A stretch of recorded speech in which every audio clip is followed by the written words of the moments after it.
Hello, my name is Zina Al-Safar. Welcome to my channel. Today we will talk about Fulbright Scholarship. As some of you might know, I am currently in the US on a Fulbright Scholarship.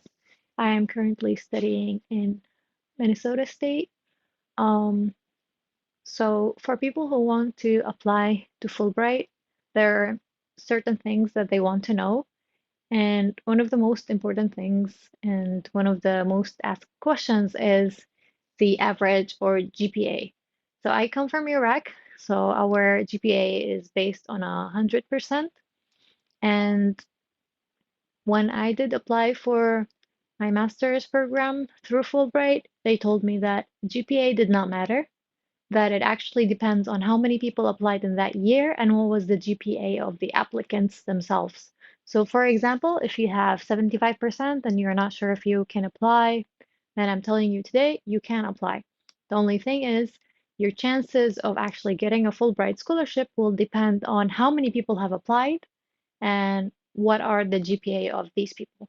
So, if in a set year, everyone who applied had their GPA between 75 and 85, then your chances of getting accepted are all right, or like you can have a chance.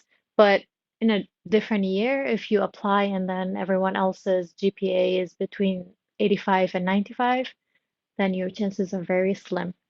And therefore, you should apply. It doesn't matter. It will not cost you anything to apply. It's a good scholarship. It's fully funded, as most of you know, or everyone who would come to watch this YouTube video would know that Fulbright is fully funded by the US. Everything is covered. They give you a monthly allowance. The university tuition is covered. Okay, let's talk about the application then. I put some like notes to like not drift away because when I talk, I just go around in circles.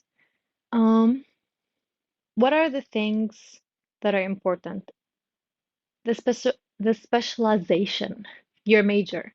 So according to your major, for example, if you are some medical major and you need to have a certain year or a certain amount of hospital work, you can't apply for Fulbright. Fulbright. Oh my God. My tongue's slipping so much now. So anything that includes actual practical um, participation in a hospital on patients or things like that, that's not going to happen. You need to change your major or find a different scholarship. This scholarship is not for you.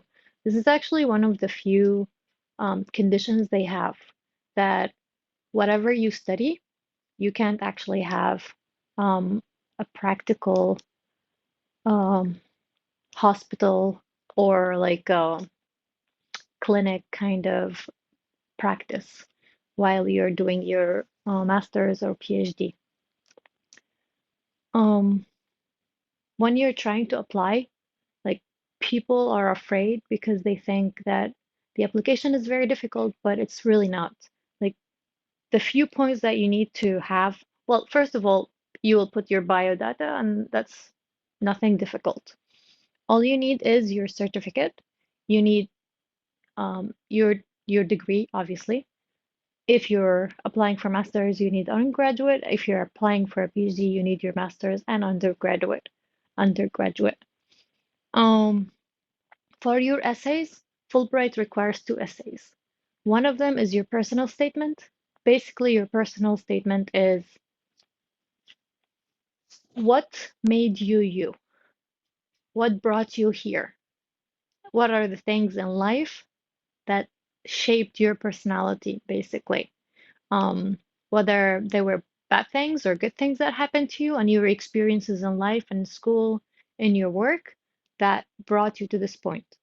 And then the second essay is the research objective.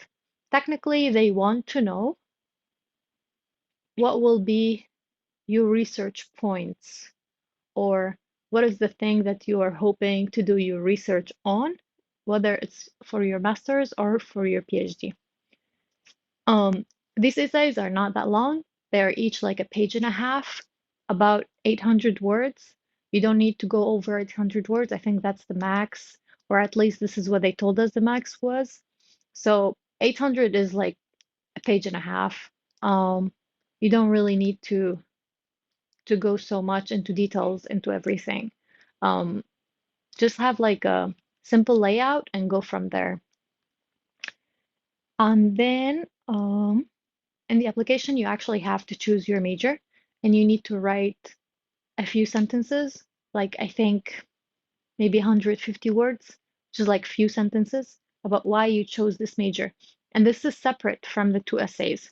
So in the application itself, there's like um, what do you say, like a multiple choices for all the majors, and you will go through the majors and like select one. And then after that, there's a box. It tells you why did you decide to choose this major. And you just write 150, I believe, 150 to 100. Then after that, it actually on the same page, it asks you to choose some universities in the US that you would like to go to. These are not the universities that you will have to apply for. These are just like random universities or actually universities that you would like to go. It's just they don't have to be the exact same ones that you will actually apply to later on. They're just universities that you would like to maybe consider applying for. For each university, you will choose four universities, and for each university, you will write a sentence or two for why you chose this university. It could be as simple as it's one of the top universities in the US and I want to go there. Um, or it could be something like a professor who inspired me had studied there, or a professor that inspired me is currently teaching there. So it could be something as simple as that. Later on, you will have to choose specific universities and write more about these, but that's later on. So for the initial application, this is all you will need. Again, recap, you need your certificate, you need two essays, you need to choose your major and write a couple sentences about that, and then you need to choose four universities and like couple sentences for each. Last thing, good that I didn't forget about it. You need three references. These references don't have to be from your university. It could be a teacher, and it could be someone from your work. So you graduated a couple of years ago, you've been working somewhere, and you have your supervisor, some of your colleagues. You can have these people write the reference for you. So basically, you just need to write their names and their email addresses. Fulbright will email those references, and they will, I believe, send them some sort of form that they need to fill that you're not supposed to see. I believe some people do have the references send these to them, but you don't really need to see these. I believe the most important thing is your two essays. So if you put some effort in these essays and form the idea as well, it doesn't matter if the articulation is not great as long as the ideas are good. So I know it says personal statement, but you need to choose carefully which moments in your life you want to put there, which experiences in your life you want to put there, and which achievements in your life you want to put there. Even if you don't have big achievement in your life that you don't think they're big, the small achievement that you have in your life could make a huge difference in your application. So I talked a lot. If you want to know when is Fulbright application opens, you usually just need to go to the US Embassy website, either on Facebook or like just their website or on Instagram. Just go to their website and check it regularly. I know for my country, it opened early February, so like in 2 weeks or something.